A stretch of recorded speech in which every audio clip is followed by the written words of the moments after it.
एक महत्त्वाची बातमी, कर्जमाफीच्या मागणीसाठी बच्चू कडूंचं चक्काजाम आंदोलन आज होणार आहे। अमरावती परतवाडा रोडवर बच्चू कडू यांचं आंदोलन आता सुरू झालंय। तर बच्चू कडू यांचं आज राज्यभर चक्काजाम आंदोलन केलं जाणार आहे। या ठिकाणी टायर जाळत निषेध वर्तवण्यात आला। या ठिकाणी दाखल झालेले आहेत।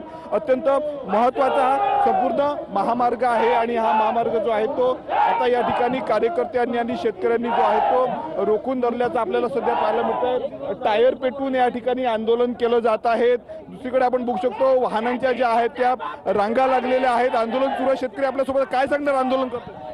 बच्चूभाऊसाठी आम्ही मरायला तयार आहोत। कास्तकार सगळे एक झाले आणि अपंगाचा पगार वाढलाच पाहिजे, कर्जमाफी मुक्ती झालीच पाहिजे।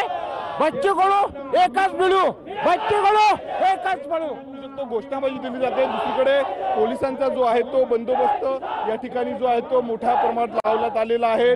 टायर जे आहेत ते या ठिकाणी प्रहारच्या कार्यकर्त्यांनी शेतकऱ्यांनी जे आहे ते पेटवल्याचं आपल्याला पाहायला मिळतं। अगदी नक्कीच या संदर्भातले अपडेट्स तुमच्याकडनं जाणून घेत राहणार आहोत। तुर्तास धन्यवाद दिलेल्या या माहितीसाठी।